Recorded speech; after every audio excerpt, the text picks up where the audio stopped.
They're not just figments of somebody's imagination. They are figments of somebody's imagination that were translated into bricks and mortar and dollars and cents, and they went wrong. And they're still going wrong, and they're still being bailed out today. The Dubai bailout will probably continue for some time. Other economies in the region are doing badly. Jordan's growth rate next year will be under 3%. Its growth rate 2 or 3 years ago was closer to 7%. And this is typical of many other economies in the region. However, we have 49% of the glass is full, although 51% is empty.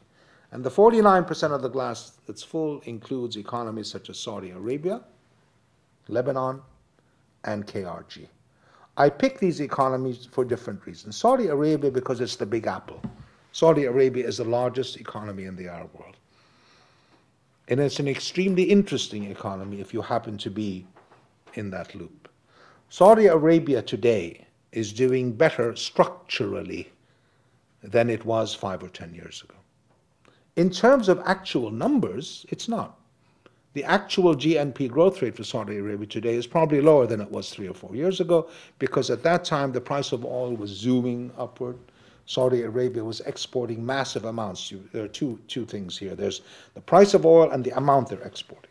And both of those were much higher a few years ago than they are today.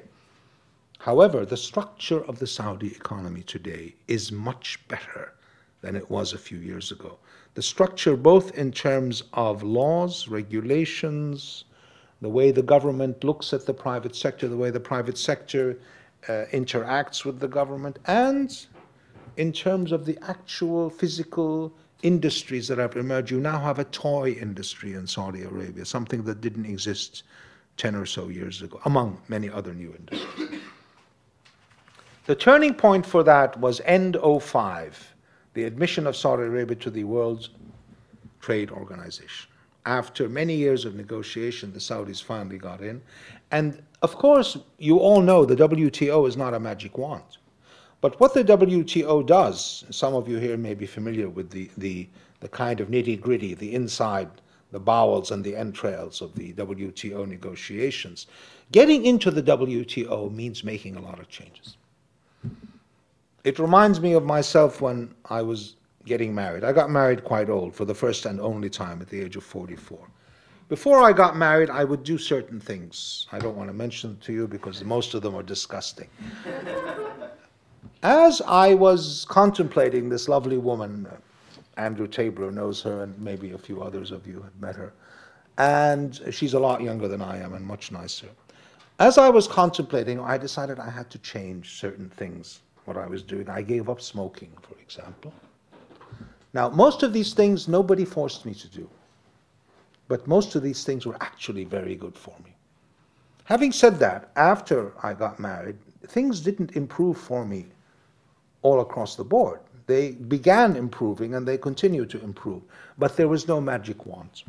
For Saudi Arabia to get into the WTO, they had to change a lot of things. The number one change was their attitude. The first ever Saudi delegation to engage in WTO negotiation actually took place in the mid-90s, before the literal WTO existed. This was under the old GATT. And at the very first meeting of the Saudis with their GATT interlocutors, the different countries, members of GATT, there was a Q&A, and this is normal. And the questions like, the delegate of Japan would like to ask you, gentlemen from Saudi Arabia, about subsidies, gas subsidies. What is the actual real price of gas that you sell to industries compared to the market price that you sell to the rest of the world? Question number 2, what is your intention regarding the export and import of live animals, including the lot of mutton that you consume? This is the Australian delegate. And another question about horses, because the Saudis are very big on horses. And this went on for a few minutes, and the Saudis were getting really nervous. And finally, the head Saudi, who was probably a prince. Now, I know the story is true, but I don't remember the exact details. The head man said, "Why are you asking us all these questions?" And they got up and walked out. They literally walked out. They were not used to this. This is standard WTO entry. They were not used to it.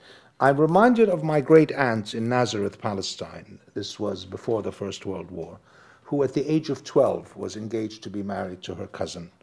This was normal in those days. And her cousin was 20 years old. They actually lived very happily and had many children. They had a great life. But when her mom and dad took her to the wedding party, and they sat down, and her husband-to-be sat next to her, and there was, people were singing and dancing and so forth. This was after the church ceremony. After people stopped eating and drinking, she wanted to go home. She didn't understand what was going on. Just as the Saudis in the mid-90s did not understand. They thought, we are the world's leading oil exporter. We are answerable to nobody. We can do whatever we like. Not just in the moral sense of in your face, I defy you, which is childish, but in the practical sense of we're not going to change. We're going to produce oil and sell it. And we're very happy. They have now figured out that that was wrong, and they are heavily diversifying their economy.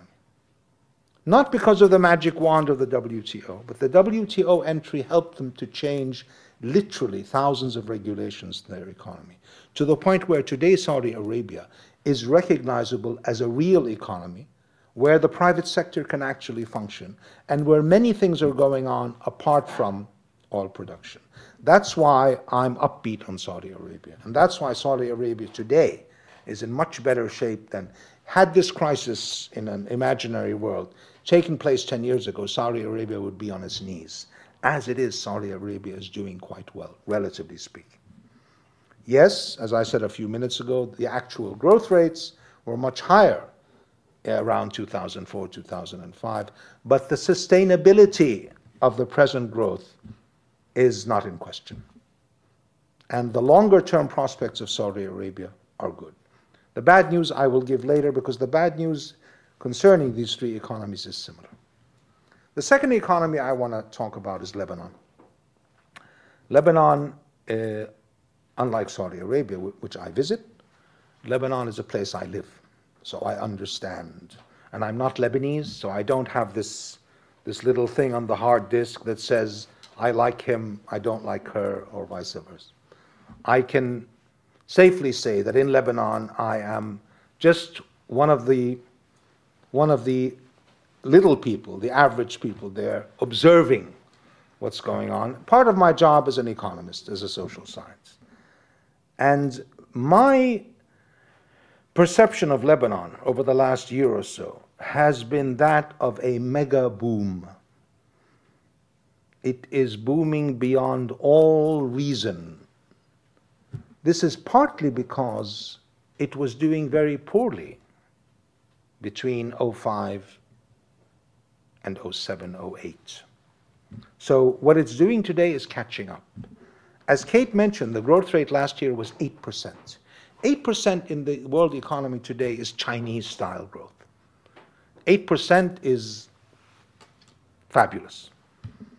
Lebanon last year had a record number of tourists. More tourists visited Lebanon than any other country in the world. Lebanon's construction industry, as I saw when I was in Beirut a few weeks ago, is, they don't normally build in the winter. February, March is not a big season for building. They were building. There's a lot of building. Part of this, as I said, is catching up to what they missed a few years ago. But another part of it is that Lebanon